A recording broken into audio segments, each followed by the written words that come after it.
Bismillahirrahmanirrahim. Assalamualaikum warahmatullahi wabarakatuh. Selamat pagi Bapak dan Ibu guru hebat. Perkenalkan, saya Ida Royani.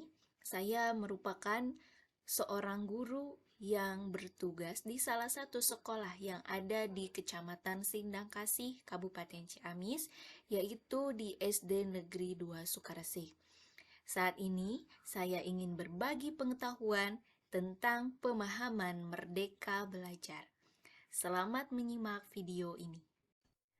Topik merdeka belajar, di antaranya pemahaman gagasan dan prinsip pendidikan berdasarkan pemikiran Ki Hajar Dewantara. Yang kedua, pemahaman untuk memfasilitasi murid agar tumbuh sesuai kodratnya. Yang ketiga, pemahaman pembelajaran yang memerdekakan murid. Terdapat 5 modul pelatihan yang akan kita pelajari. Di antaranya, modul 1, memahami dan mengenali diri sebagai pendidik. Modul 2, mendidik dan mengajar. Modul 3, mendampingi murid dengan utuh dan menyeluruh. Modul 4, mendidik dan melatih kecerdasan budi pekerti.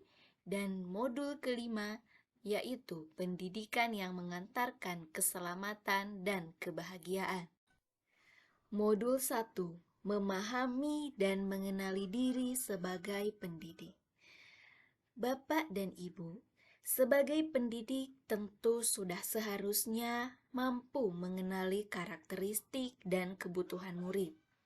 Akan tetapi, terdapat hal yang paling mendasar yang harus kita mulai dari diri sendiri, yaitu mengenali kekuatan dan kelemahan diri.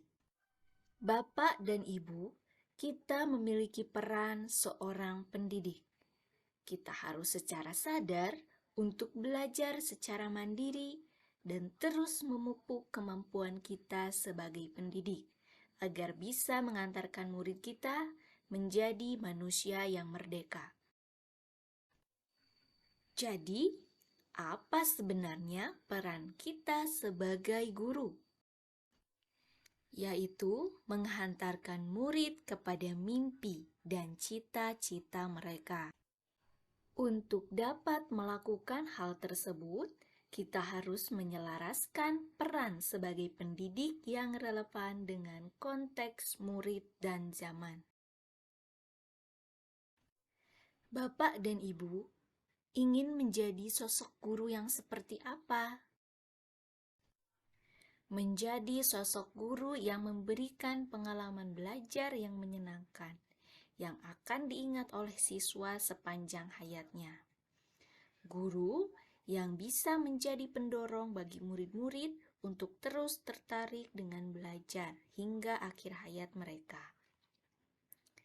Maka dari itu, mari kita sama-sama belajar untuk menjadi guru yang bisa memberikan pengalaman belajar yang menyenangkan bagi murid, yang bertutur kata lembut, dan bisa mampu dan mau menyimak pendapat murid, serta menjadi guru yang selalu menyemangati muridnya.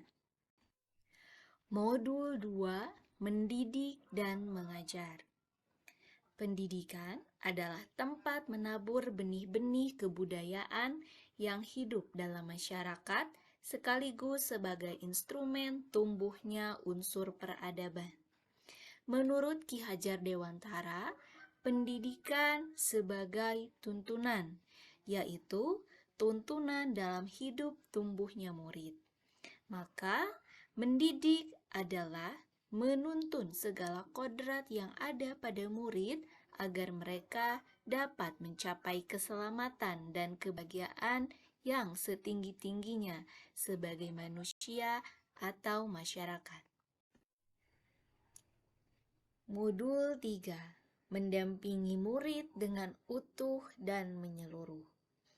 Pendidikan bergerak dinamis, menyesuaikan keadaan yang terus bergerak begitu cepat. Sebagai guru, kita perlu mengantisipasi dan membaca arah perubahan tersebut. Saat ini, saya akan membahas tentang kodrat keadaan. Kodrat keadaan merupakan hal yang tidak terpisahkan dari pendidikan murid. Kodrat keadaan terbagi menjadi dua hal, yaitu ada kodrat alam dan kodrat zaman. Kodrat alam merupakan dasar pendidikan murid yang berkaitan dengan sifat dan bentuk lingkungan di mana mereka berada dan hidup. Sedangkan kodrat zaman merupakan dasar pendidikan murid yang berhubungan dengan isi dan irama.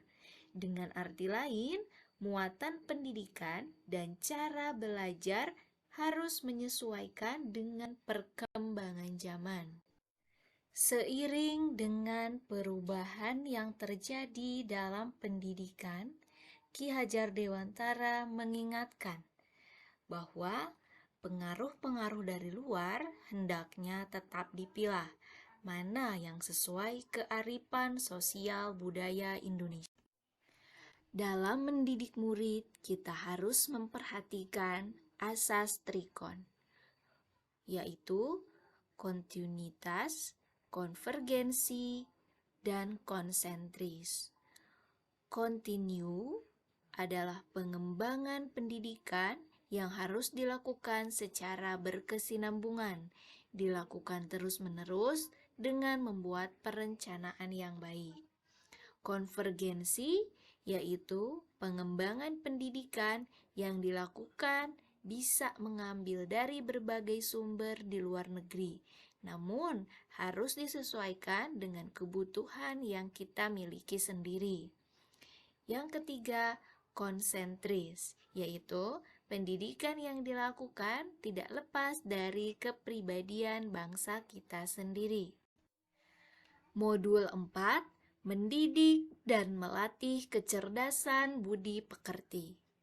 Menurut Ki Hajar Dewantara, budi pekerti atau watak atau karakter merupakan perpaduan antara gerak pikiran, perasaan, dan kehendak atau kemauan sehingga menimbulkan tenaga.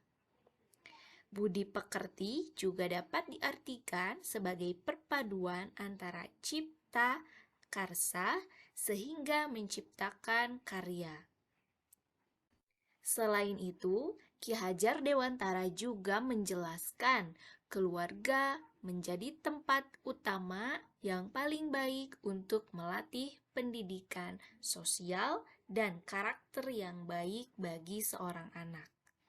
Keluarga merupakan tempat bersemainya pendidikan yang sempurna bagi anak untuk melatih kecerdasan budi pekerti atau pembentukan watak individual.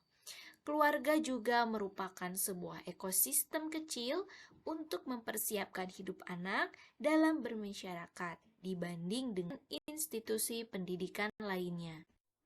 Keluarga juga dapat menjadi tempat untuk berinteraksi sosial antara kakak dan adik, sehingga kemandirian dapat tercipta karena anak-anak akan saling belajar antara satu dengan yang lainnya. Oleh sebab itu, peran orang tua sebagai guru, penuntun, dan pemberi teladan di lingkungan rumah atau di lingkungan keluarga menjadi sangat penting dalam pertumbuhan karakter baik anak. Budi pekerti juga merupakan keselarasan atau keseimbangan hidup antara cipta, rasa, dan karsa. Keselarasan hidup anak dilatih melalui pemahaman kesadaran diri yang baik tentang kekuatan dirinya. Kemudian dilatih mengelola diri agar mampu memiliki kesadaran sosial bahwa ia tidak hidup sendiri dalam lingkungan sosialnya. Sehingga ketika membuat sebuah keputusan, ia akan membuat keputusan yang bertanggung jawab dalam kemerdekaan dirinya dan juga kemerdekaan orang lain. Modul 5. Pendidikan yang mengantarkan keselamatan dan kebahagiaan. Kemerdekaan murid dalam belajar merupakan kunci untuk mencapai tujuan pendidikan yang mengantarkan keselamatan dan kebahagiaan. Untuk mencapai tujuan pendidikan yang mengantarkan keselamatan dan kebahagiaan berdasarkan pemikiran Ki Hajar Dewantara, kita harus memahami hal-hal berikut ini. Pertama, setiap murid memiliki kodrat kekuatan atau potensi yang berbeda. Pendidikan hanyalah tuntunan. Mendidik adalah menuntun murid untuk selamat dan bahagia. Pendidik tidak dapat berkehendak atas kodrat kekuatan atau potensi murid. Pendidikan dapat memberikan daya upaya maksimal untuk mengembangkan akal budi pekerti murid. Pendidikan membantu murid untuk merdeka atas dirinya sendiri untuk kehidupan dan penghidupannya, memelihara dan menjaga bangsa dan alamnya. Nah, Bapak Ibu, itulah pemaparan materi yang bisa saya sampaikan tentang pemahaman Merdeka Belajar. Terima kasih sudah menonton video ini sampai akhir dan semangat Merdeka Belajar. Wassalamualaikum warahmatullahi wabarakatuh.